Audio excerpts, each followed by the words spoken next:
Excelente, muy buenas noches, queridos alumnos, ¿cómo están? Dios los bendiga. Estamos en una clase más en vivo de la clase Métodos de Estudio Bíblico y bueno, el día de hoy toca turno a Método de Estudio Bíblico de Trasfondo. Le pregunto a mi hermano Ulises Roblero, cuando hablamos de trasfondo, mijo, ¿de qué hablamos?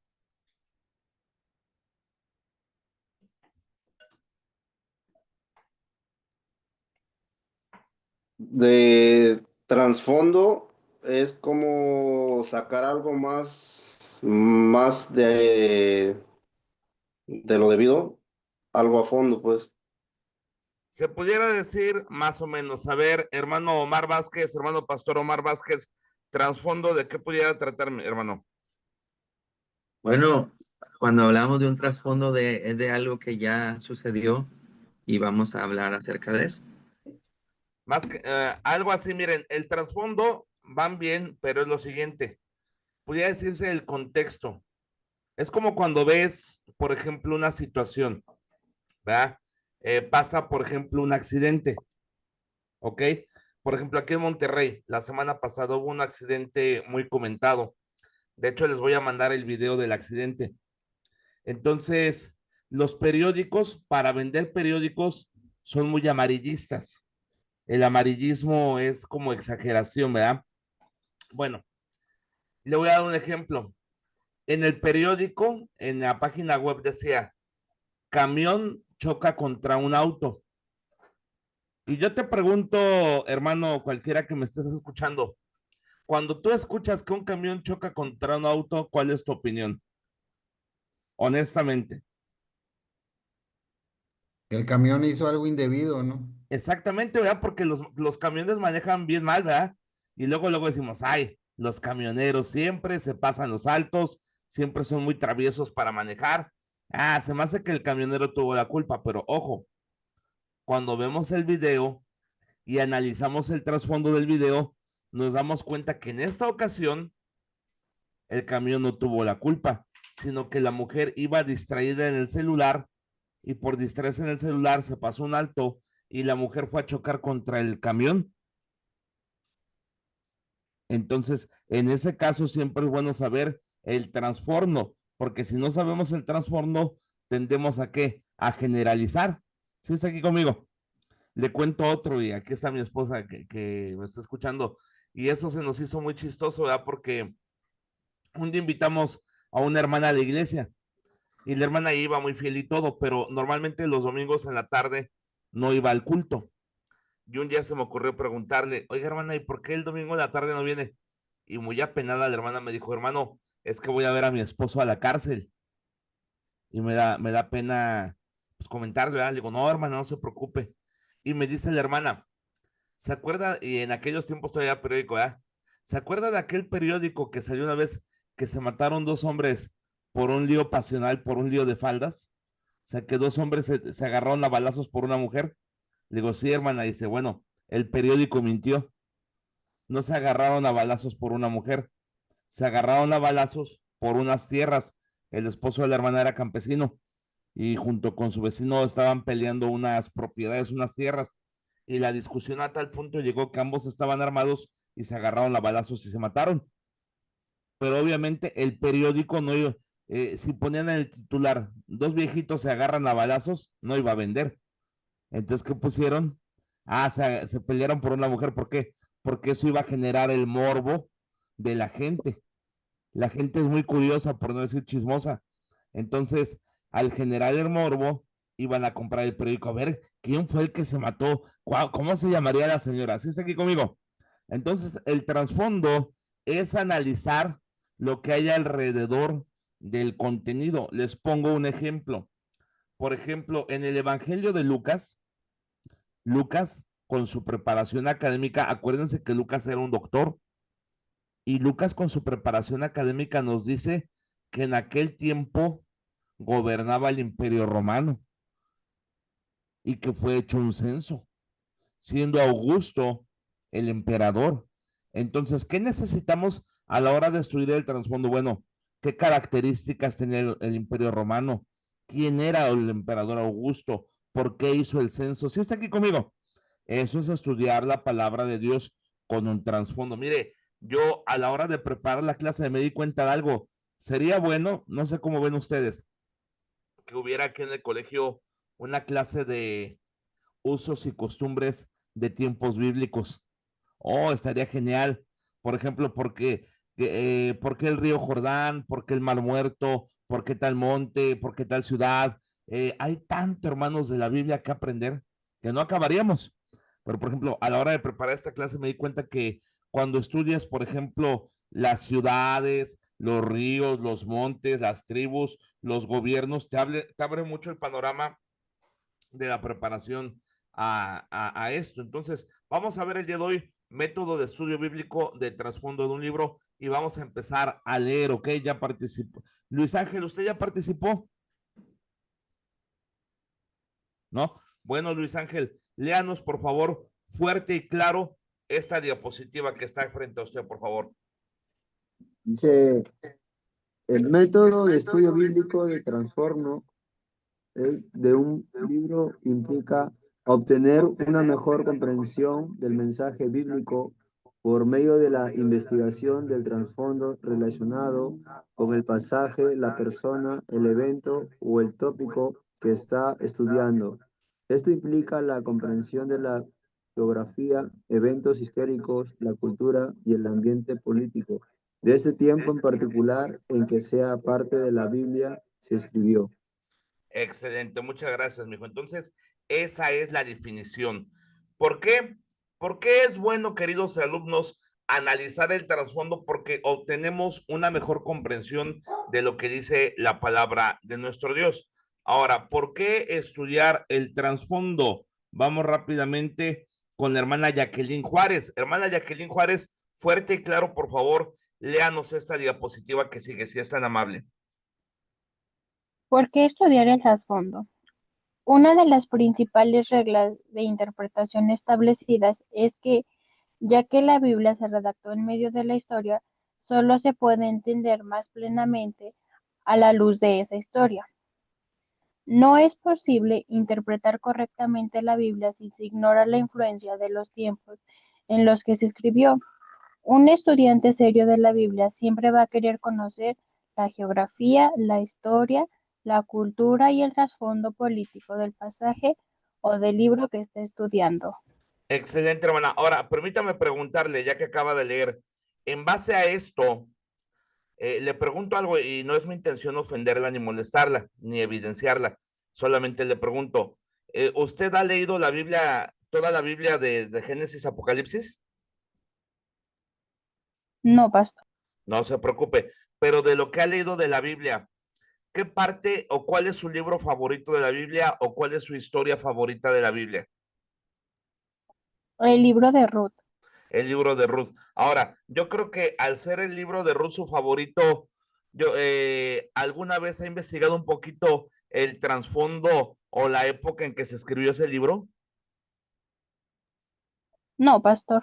Ah, bueno, de tarea usted puede hacer eso. Si el libro de Ruth es yo creo que le va a gustar, ya que es su libro favorito, investigar, bueno, por qué se fueron? ¿Por qué hubo una hambruna? ¿Qué época era?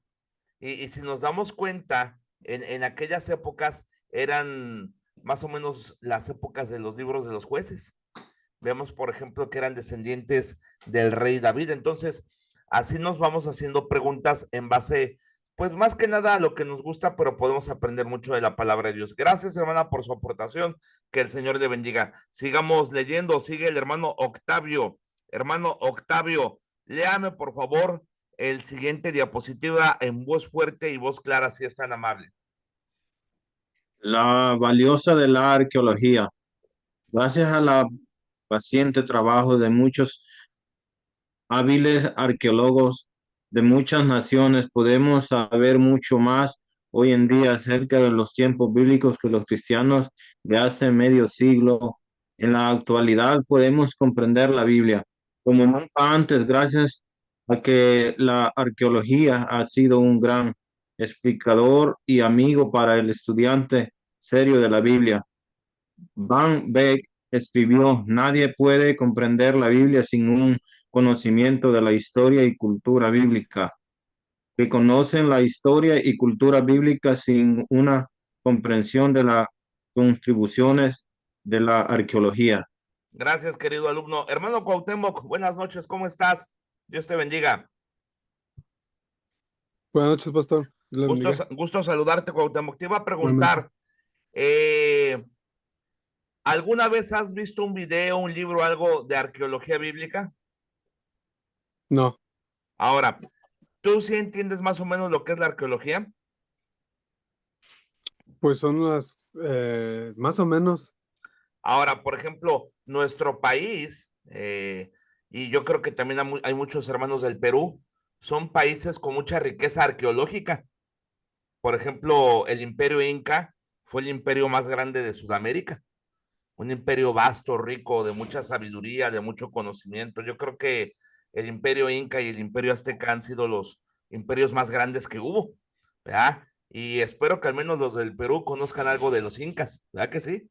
Espero, ¿verdad? Yo que soy mexicano me gusta mucho estudiar sobre los incas, grandes guerreros, uno de los más grandes, Tupac Amaru, un gran guerrillero peruano, ¿verdad? Que se levantó contra los españoles y le pudiera contar muchas cosas del Perú porque me gusta, pero también aquí de México.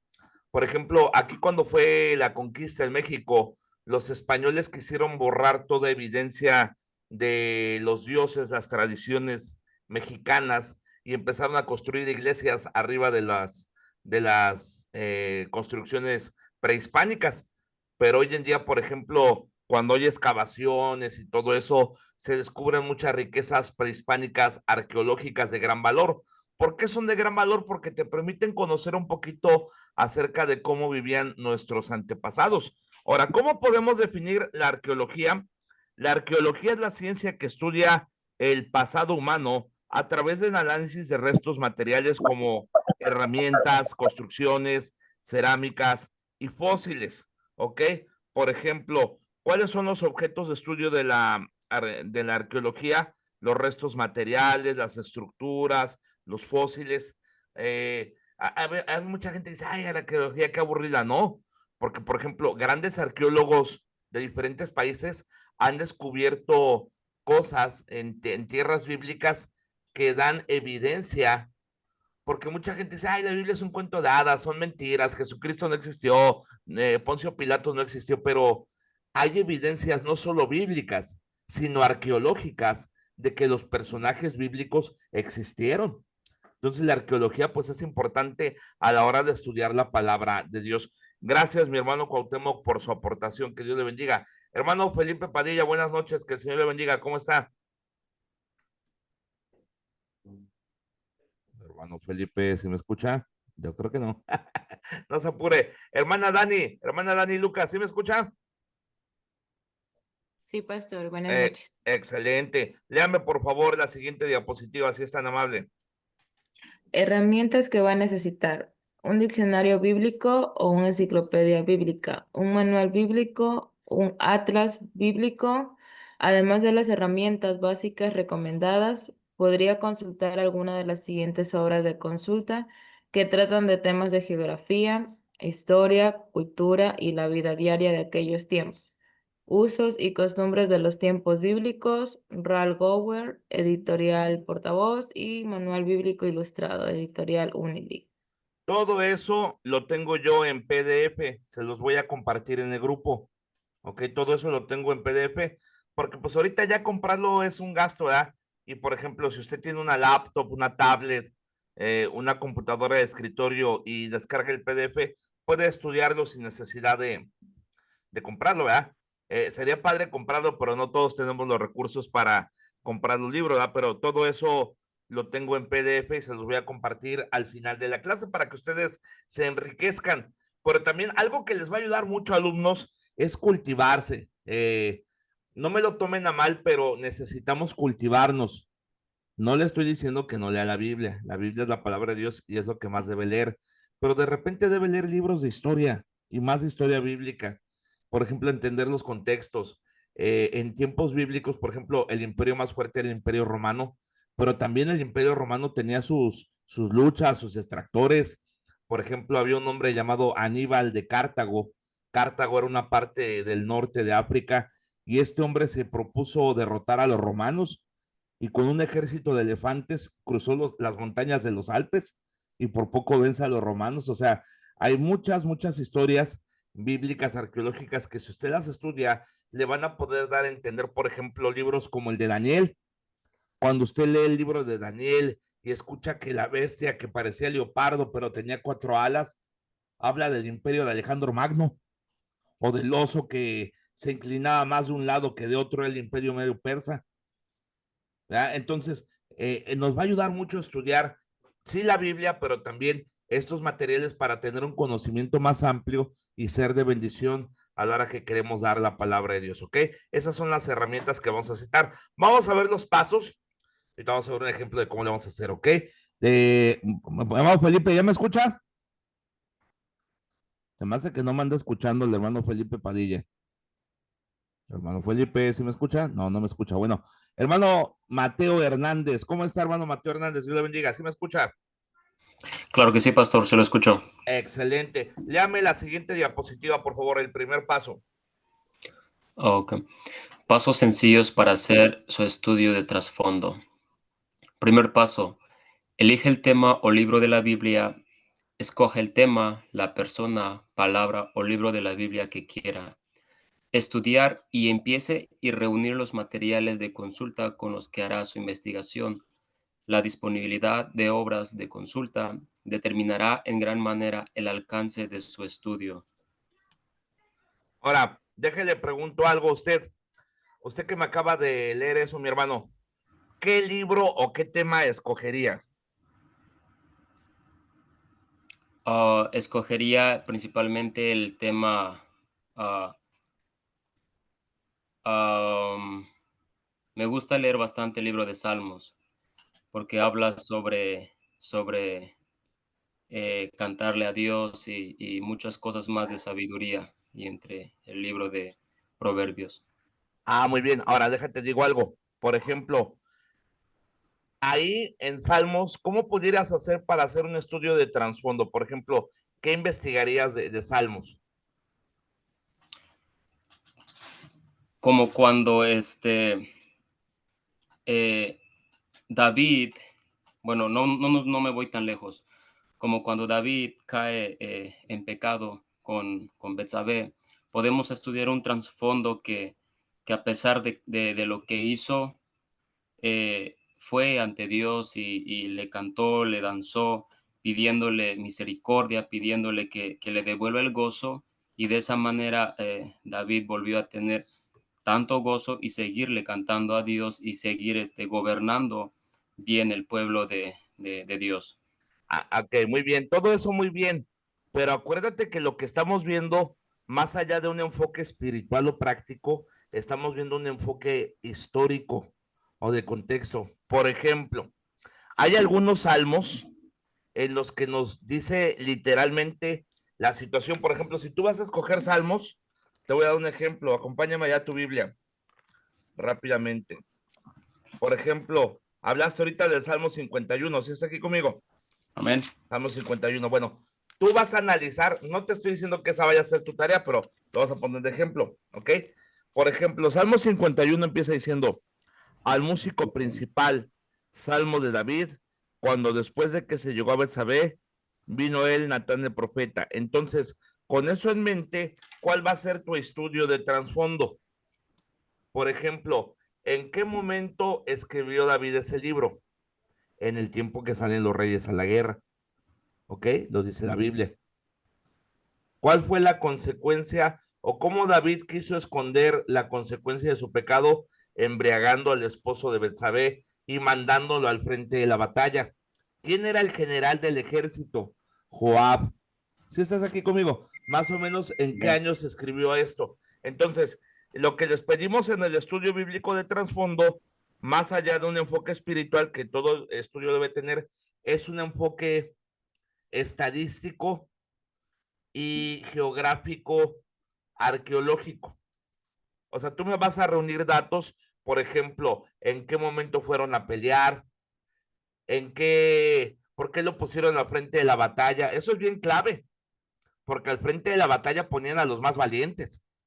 Y fíjate, aunque Urías era parte de los valientes de David, no era de los más aguerridos. Y dice la palabra de Dios que cuando estaba enfrente, todos se hicieron para atrás y lo dejaron morir solo.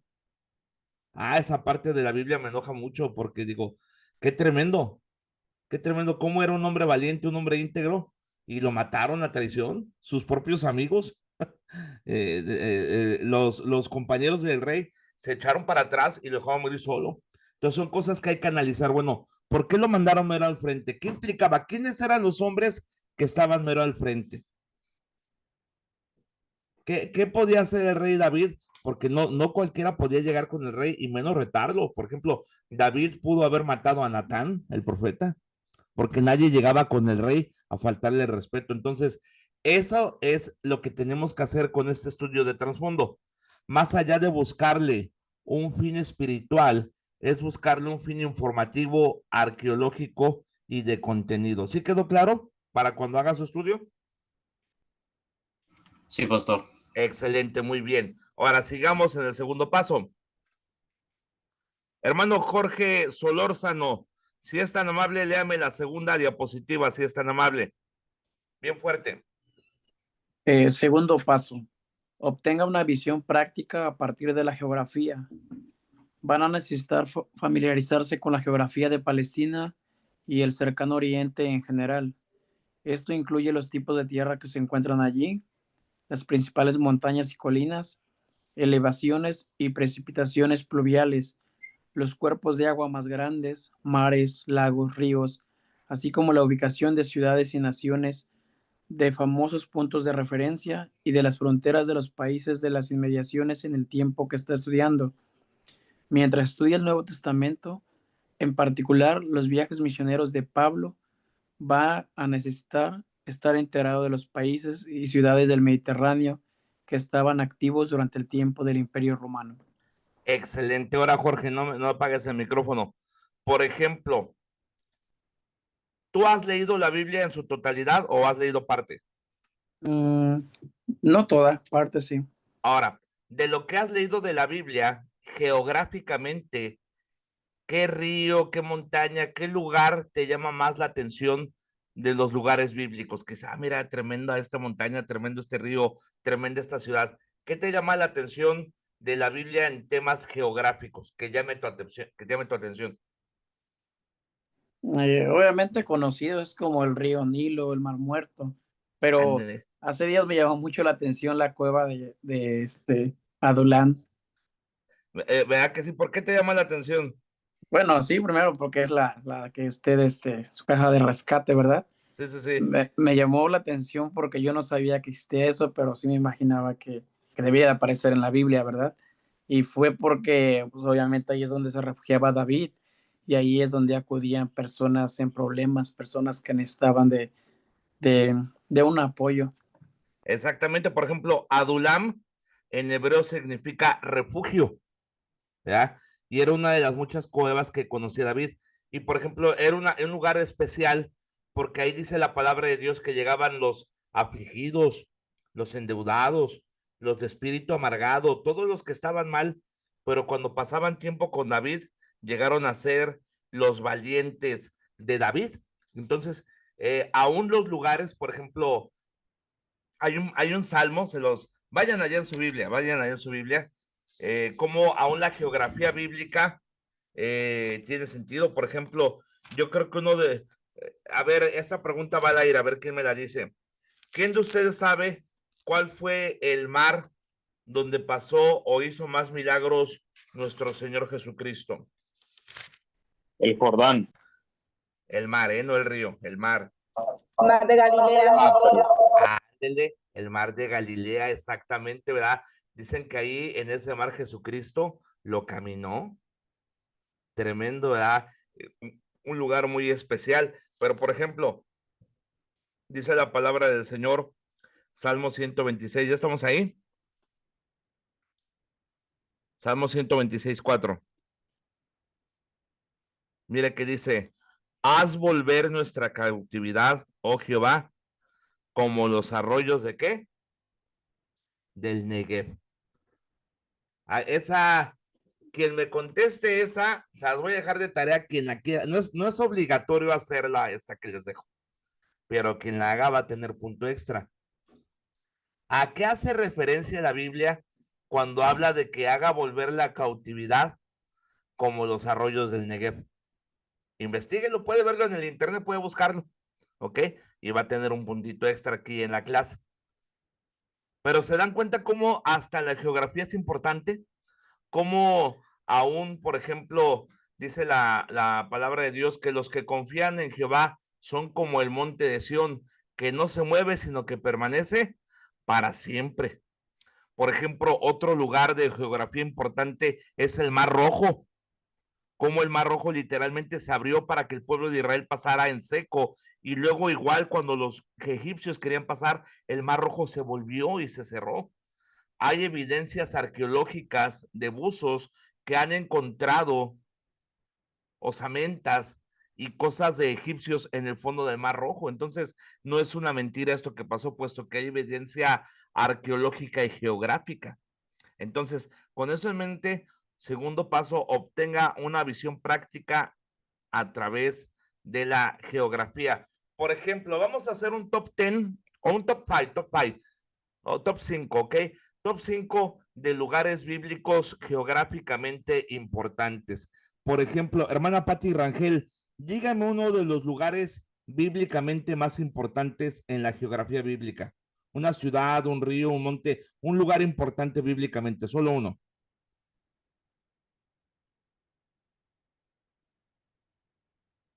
La escucho, hermana Patti. Estoy pensando. A ver, ¿cómo cuál le viene a la mente? Una ciudad, un río, un monte importante bíblicamente.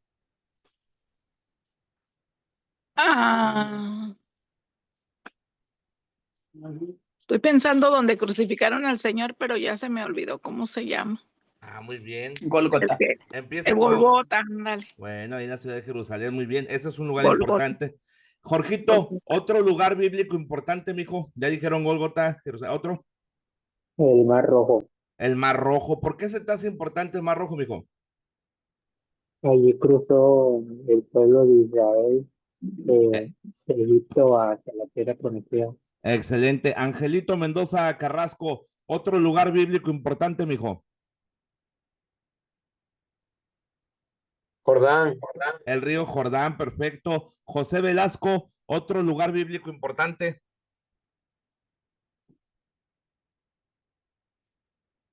El Getsemaní. El huerto de Getsemaní. Hermano Mateo Segarra, otro lugar bíblico importante. El monte donde Moisés vio a Dios cara a cara. Excelente. ¿Cómo se llamaba ese monte? El monte Sinaí. Excelente, muy bien. Hermano Fabián Sánchez, un último lugar importante en la geografía bíblica. El Monte de los Olivos. Ándele, muy bien. ¿Por qué? A ver si muy sabio. ¿Qué va a pasar con el Monte de los Olivos cuando venga Cristo? Pisará. ¿Y qué va a pasar? Y se abrirá un río. Ándele. Que dará vida al mar muerto. Ándele, muy bien. Vámonos, Recio, con la tercera. Tercer paso. Hermana Giovanna, llame la tercera diapositiva, por favor. Amén, pastor. Buenas noches. Buenas noches. Dice, es necesario que tenga un conocimiento práctico de la cronología, orden de los eventos históricos de las naciones de Israel en el Antiguo Testamento. Aprenda los periodos de la historia de la nación hebrea. Estudie el origen y la historia de las ciudades famosas. Apréndase las divisiones del ministerio de Jesús. Esté bien versado sobre la historia que rodea los viajes misioneros de Pablo. Exactamente. Perfecto, Perdón. muy bien. Adelante. También es útil, adelante. También es útil saber qué eventos principales estaban aconteciendo en otras partes del mundo a lo largo del tiempo que esté estudiando, para obtener una perspectiva apropiada de lo que Dios estaba haciendo. Amén. Excelente. Ahora, no solamente hay que tener un conocimiento geográfico, sino un conocimiento histórico. Por ejemplo, hermana Clara López, yo le pregunto en cuanto al contexto histórico de la palabra de Dios, de las épocas bíblicas que se han vivido, por ejemplo, la etapa antes del diluvio, después del diluvio, la esclavitud en Egipto, el tiempo de los jueces, qué sé yo, ¿cuál es la parte de la historia bíblica que más le llama la atención a usted y por qué?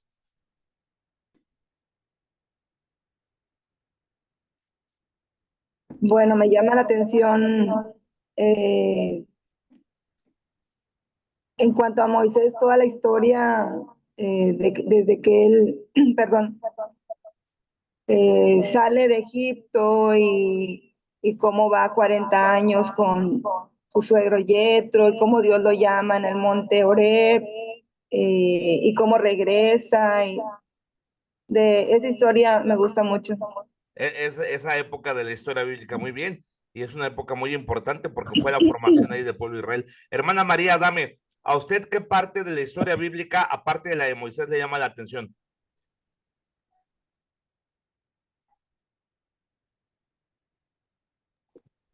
En los tiempos de Abraham, Ándele, muy bien. ¿Qué le llama la atención de los tiempos de Abraham? pues cuando lo sacó de su lugar de origen y cómo lo hizo andar en el desierto y todo lo que él pasó. Excelente, muy bien, hermano. Ahora, vámonos al cuarto paso, hermano Isaac Camarillo. Vámonos a la cuarta diapositiva, por favor. Permítame tantito. Aquí le muevo. Listo. Adelante. Cuarto paso, hijo. Cuarto paso, descubra algunas percepciones desde la cultura. A continuación, le mencionamos algunas áreas en las que podría investigar mientras se plantea la pregunta de qué manera todas estas cosas afectan el mensaje y a la gente que estoy estudiando. Tipo de ropa que la gente vestía, oficios y ocupaciones en los tiempos bíblicos, la música de la Biblia, estilos arquitectónicos del cercano Oriente, modales y costumbres en las escrituras, pasatiempos en los tiempos antiguos, vida familiar en el Medio Oriente. Excelente. Ahora, por ejemplo, de todo esto que acabas de leer, mijo, en cuanto a los usos y costumbres bíblicos, ¿algo que te llame la atención a ti de usos y costumbres bíblicos? Por ejemplo, me llama mucho la atención los usos y costumbres del pueblo hebreo en los tiempos en los que eran esclavos, porque se tiene poca información al respecto y bueno, se sabe que realmente los egipcios tenían la costumbre de modificar o alterar pergaminos históricos para su conveniencia, por eso han eliminado los pergaminos que hablaban respecto acerca de las 10 plagas, porque es una afrenta al pueblo egipcio. Y por ejemplo, veía un documental histórico que decía que no podían ser esclavos los que construyeron las pirámides, ni la ciudad de Pitón, ni de Ramsés, porque los alimentaban con carne, y pues un esclavo no sería alimentado con carne y vino, pero pues es obvio y lógico que un esclavo sea alimentado así porque requería de fuerza física y estar en buena condición para poder trabajar en horas extenuantes en el sol. Exactamente. Y fíjate, respecto a lo que dices, hay un canal, y ese ni lo vean porque se llama History Channel, ¿ya? Pero, por ejemplo, cuando una gente no estudia, no se prepara, se van con lo que dice. Por ejemplo, hay un programa que se llama Alienígenas Ancestrales de History Channel, y ellos tienen la teoría de que esas pirámides de Egipto las hicieron los aliens. Entonces, imagínate nomás, ¿verdad? Y hay gente que, wow, es cierto, esto, y pues obviamente no, eso las hizo el pueblo de Israel, pero como dice el hermano, cuando desconoces de usos y costumbres bíblicas, pues te vas con la finta, ¿verdad, varón?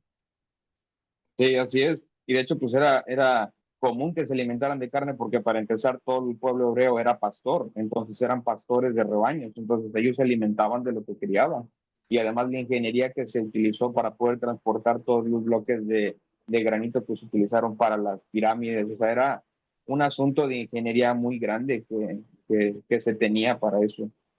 Exactamente. Y por ejemplo, algo bien padre, por ejemplo, para estudiar, para analizar, es cómo cada dios de Egipto fue juzgado en las plagas y por eso es bueno estudiar la cultura de, de Egipto para entender cómo Dios juzgó a cada dios, por ejemplo, en cada, porque tú pudieras decir, bueno, ¿por qué por qué convirtió el agua en sangre? Bueno, porque ellos tenían al río Nilo como un dios.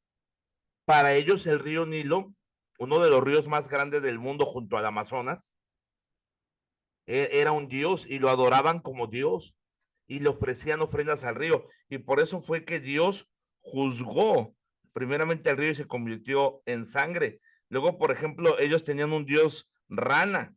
Ellos también adoraban a los bueyes, a las bestias, y cada dios de Egipto fue juzgado en base al poder de Dios. ¿Y eso cómo lo sabes? Bueno, estudiando un poquito acerca de los dioses egiptos. O otro de la cultura hebrea son los casamientos, ¿verdad? ¿Cómo serán las bodas del Cordero? Bueno, para entender un poquito el contexto de las bodas del Cordero, tienes que entender cómo eran las bodas hebreas, ¿verdad? Como, por ejemplo, el contexto de cuando Jesús dice aquí, ándele, Raad, Cedos, Iris, exactamente. Ahora, déjenle digo algo interesante. En épocas de Jesús, cuando dice la palabra de Dios que José halló que María estaba encinta, quiso dejarla secretamente. ¿Por qué la quiso dejar secretamente?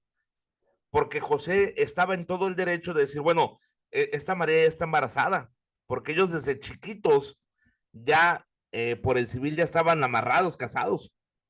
Y José lo que estaba haciendo, ¿verdad? Era construyendo una casa para cuando ya tuviera lista la casa. Y eso sería bueno hacerlo hoy en día, ¿verdad? Porque hay muchos que andan de románticos, de novios y no tienen ni dónde meter a la novia. Dicen, bueno, vamos a vivir con los papás, ¿verdad? Dígale. Y no es así. En tiempos hebreos, el novio, para empezar, el novio tenía un oficio. Es muy común entre el pueblo hebreo y el pueblo judío que los hijos agarraran el oficio del papá. Por ejemplo, Jesús fue carpintero y tuvo el oficio tal cual, porque pasó 30 años aprendiendo de José. Aquí en la tierra, José era su tutor, su papá. Y yo siempre me he puesto a pensar, bueno, ¿por qué la carpintería? Pero cuando trabajas en una carpintería o trabajas con carpinteros, le agarras un poquito el sentido al por qué Jesús fue carpintero. Es algo que tienes que tener mucha paciencia, mucha atención al detalle. No es, por ejemplo, la fuerza de un herrero, no. La carpintería es algo especial. Quien ha trabajado en una carpintería sabe de lo que hablo, sabe lo que hablo. Entonces, con eso en mente, el que corta leña en ello peligra. Ahora, déjenles digo algo muy interesante. Todo eso, hermanos, podemos entenderlo. Debemos aprender más de usos y costumbres bíblicas. Ahora, gracias, mi querido hermano Isaac. Ahora, con eso en mente, le pregunto rápidamente a ¿dónde estamos aquí, hermana Amelia? Hermano Neftalí Azuara. ¿Sí me escucha, hermano Neftalí? No me escucha el hermano Neftalí. Bueno, sigamos. Allá me escuchas. Ok. De los usos y costumbres bíblicos, mijo, que estamos hablando, ¿cuál es un uso y costumbre que llame tu atención?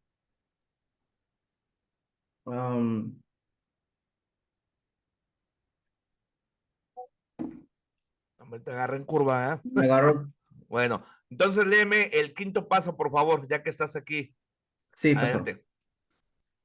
Quinto paso. Investigue los puntos de vista desde el ambiente político. Mucho de lo que sucedió en Israel, en el Antiguo Testamento y en el mundo romano de Jesús, Pablo y los apóstoles está relacionado con el ambiente político de esos tiempos, con los reyes, emperadores, soberanos y gobiernos que gobernaron a la gente de esa época. Israel, por ejemplo, pasó mucho de su historia bajo gobernantes extranjeros, incluso padeció el exilio. Egipto, Filistea, Asiria, Babilonia, Persia, Grecia y Roma, todos desempeñaron un papel importante en la Biblia. ¿Qué naciones se parecieron a estas? ¿De qué manera afectaron a Israel o a la iglesia del Nuevo Testamento? Muchos de los mensajes de los profetas solo pueden comprenderse a la luz del clima político de sus tiempos. Pastor, Ahora, en relación a la pregunta, ahorita sí, estaba pensando, por ejemplo, lo de la albañilería que actualmente se ejecuta en aquellos tiempos, pues era parte de lo que hacían, ¿verdad? Y parte de la construcción de las pirámides, como lo platicaba el hermano Isaac. muy bien, qué bendición. Pues me parece muy interesante. Ahora, fíjate qué bueno que me dices ese punto. Ahora, en tiempos de Jesús, ¿qué imperio gobernaba? Romano. Roma. Ok, ahora, fíjate qué interesante qué imperios había. Hay que investigar dos puntos de vista científicos, ¿sí me está entendiendo? Ahora, con eso en mente, fíjese qué dice aquí. Vamos al sexto paso. Hermano Ángel Medina ya leyó. Hermana, a ver, ¿quién no ha leído? Vámonos, hermana Albany, léanos el sexto paso, por favor. Ok, sexto paso. Resuma su investigación mediante la respuesta a Dios. Preguntas: ¿de qué manera esta información de trasfondo me ayuda a comprender mejor lo que estoy estudiando? ¿Cómo influye cualquiera de estos factores sobre el tema o libro que estoy estudiando? Excelente, hermana, gracias. Ahora, sigamos séptimo paso. Escriba una aplicación personal, ¿ok? Vamos rápidamente. Fabián Sánchez, ¿sí me escucha, mijo? Sí, pastor. Excelente. Léanos el séptimo paso.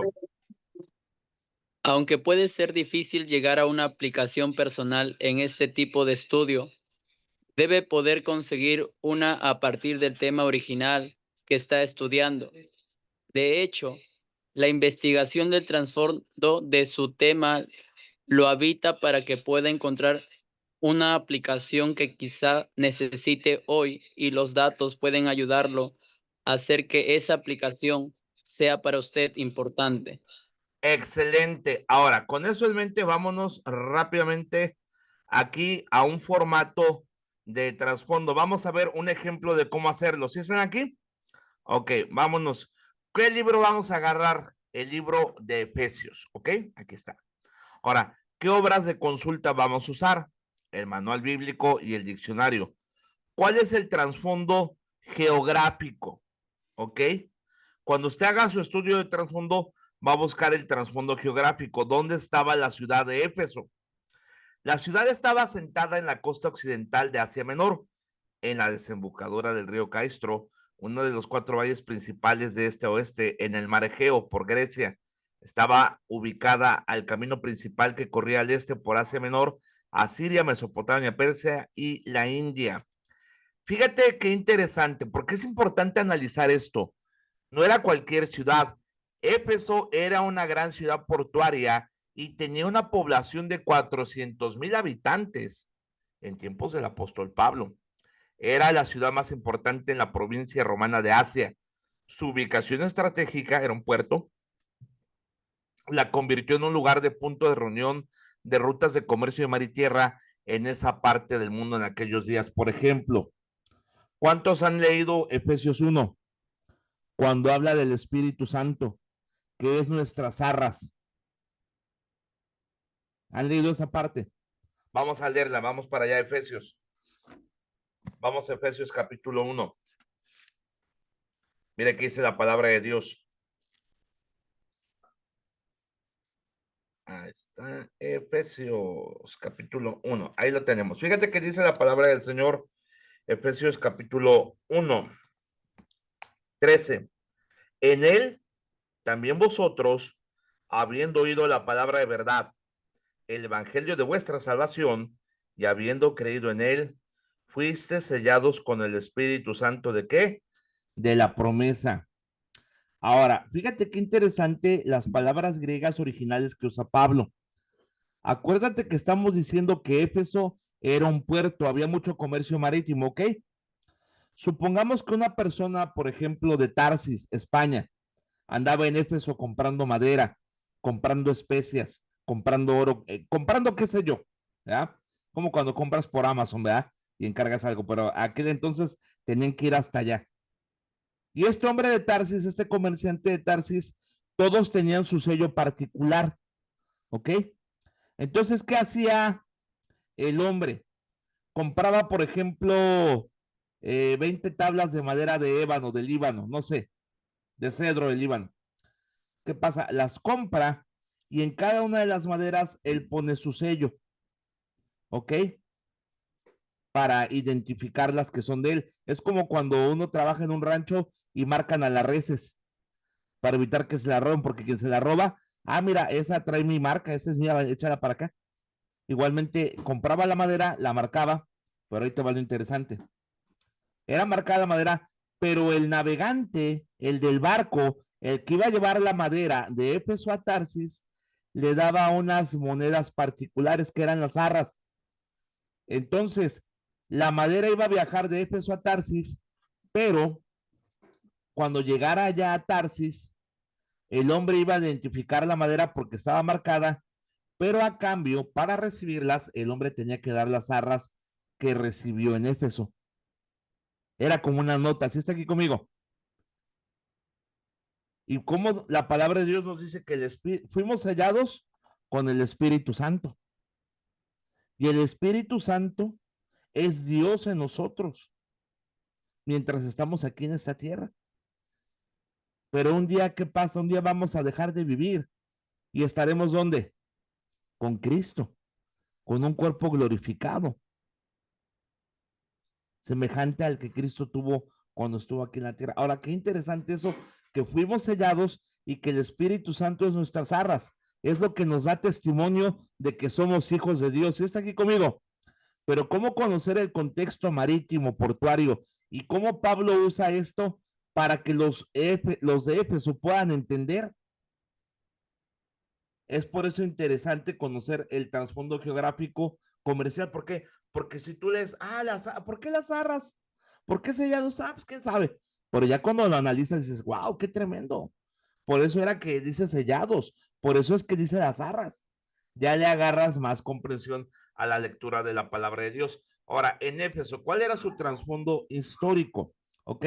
Hermana Melanie, léanos, por favor, los dos primeros párrafos, hermana Melanie, bien fuerte y bien claro, si es tan amable. Donde dice Éfeso y luego alrededor. Bien fuerte, por favor. Éfeso era antigua metrópoli cuyos orígenes se pierden en la bruma de la antigüedad. Se la conoció como una importante ciudad portuaria en los días de los antiguos hititas, cerca de 1300 a.C. Alrededor de 1080 a.C., los griegos que cruzaron el mar Egeo la tomaron y colonizaron, dejando su estilo como impronta principal. 5 siglos más tarde, el legendario rey Creso la capturó y así restauró la influencia de Asia en la ciudad.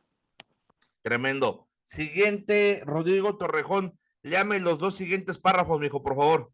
Por favor. Los persas se apoderaron de Éfeso en 557 a.C. y durante 2 siglos hubo conflictos con los griegos. Alejandro el Grande capturó la ciudad en 335 a.C. y la influencia griega prevaleció hasta los tiempos del Imperio Romano. Los romanos tomaron la ciudad en el año 190 a.C. y la tuvieron bajo su poder o el de sus aliados. Incluso después de los días de Pablo, se convirtió en la ciudad principal de la provincia romana de Asia, aunque Pérgamo seguía siendo la capital. Entonces, con eso en mente, ya conocimos el trasfondo geográfico y el trasfondo histórico. Ahora vámonos, Cuauhtémoc, con el trasfondo cultural, si eres tan amable, por favor. Desde los tiempos en que los griegos tomaron la ciudad, en el año 1080 a.C., vivieron en conflicto entre los estilos de vida griegos y asiáticos. La religión original incluía la adoración de la diosa madre, llamada más tarde Artemisa por los griegos, Diana en el sistema romano. Hasta ahí, En Cuauhtémoc, espérame tantito. ¿Qué te viene a la mente? ¿Has leído esa parte donde se menciona a Diana en la Biblia? No. Bueno, esa parte viene en el libro de Hechos, te sugiero que la leas y es porque estaba el evangelio siendo predicado de tal manera que no sé si algunos de ustedes fueron católicos. Bueno, yo fui católico, ¿verdad? Y recuerdo de pequeño haber ido a la Basílica de Guadalupe, aquí en México. Y literal, hermanos, cuando llegas a la Basílica de Guadalupe, todo es negocio. Te venden veladoras, estampitas, imágenes, escapularios, todo de la Virgen. Y lo pongo en el contexto de, imagínate que un día llegara un predicador y la gente dejara el catolicismo, y obviamente el negocio de los que venden imágenes se les iba a acabar. Iban a estar en contra del predicador. Eso fue lo que pasó con Pablo. Pablo predicaba de tal manera el evangelio que ya nadie compraba imágenes de Diana, del templo de Diana. Y Demetrio, un platero que hacía templos de Diana de plata, empezó a instigar y hubo una pelea de 2 horas. Y por mucho rato, hermanos, gritaron los de Éfeso, grandes Diana de los Éfesos, grandes Diana. Y hubo un problema bien fuerte ahí por esa diosa Diana. Sigue leyendo, por favor. En este lugar, la diosa original tenía un santuario y más tarde los griegos le construyeron un gran templo que llegó a conocerse en todo el mundo mediterráneo. Como cruce de caminos entre Europa y Oriente, la ciudad tenía un sabor internacional de personas de muchos trasfondos, en especial de mercaderes y marineros que aquí se mezclaban con libertad. Así que era una ciudad cosmopolita, sobre todo de cultura griega, pero al mismo tiempo coexistían allí los fundamentos asiáticos. Tenía todos los beneficios de una moderna ciudad romana: gimnasio, estadio, teatros y un mercado central. Excelente. Hermano Elton Gómez, léame por favor el trasfondo político, bien fuerte, mi hermano, por favor. En los días de Pablo, por ser una ciudad leal a Roma, la gobernaba el procónsul romano desde Pérgamo, así que se le permitía tener su propio gobierno, que estaba dividido en tribus, de acuerdo con la composición étnica de su población. En el tiempo de Pablo existían 6 de estas tribus, y los representantes de sus reuniones elegían el alcalde del pueblo, que era el responsable de todas las reuniones públicas. Otros oficiales del gobierno incluían a los etnarcas, oficiales municipales de Roma y de los neocoros, oficiales del templo. Excelente, muy bien. Ahora, ahí vimos cómo hacer un estudio de trasfondo. ¿Sí está aquí conmigo? Ahora, ¿va a haber tarea, hermano Hugo? No, no va a haber tarea porque siento que ya cubrimos lo que teníamos que cubrir. ¿Les quedó claro? ¿Qué pasó? Entonces, yo siento que aquí no va a haber tarea porque tienen muchas tareas también. Entonces, creo que les quedó claro. Espero que les haya sido bendición la clase. Y vamos a orar para ser despedidos. Hermano Jorge, despídanos en oración. Jorge Solórzano.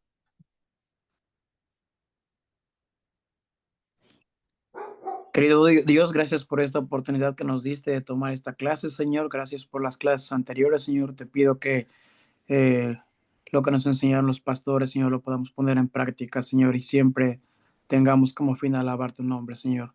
Te pido por los hermanos, Señor, que tengan un buen descanso, Señor, y sobre todo que mañana practiquen lo que vemos durante las clases, Señor. Todo eso te lo pido en el nombre de tu Hijo amado.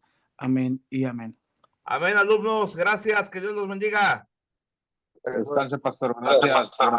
Mañana, pastor. Hasta luego. Dios los bendiga. Hasta luego.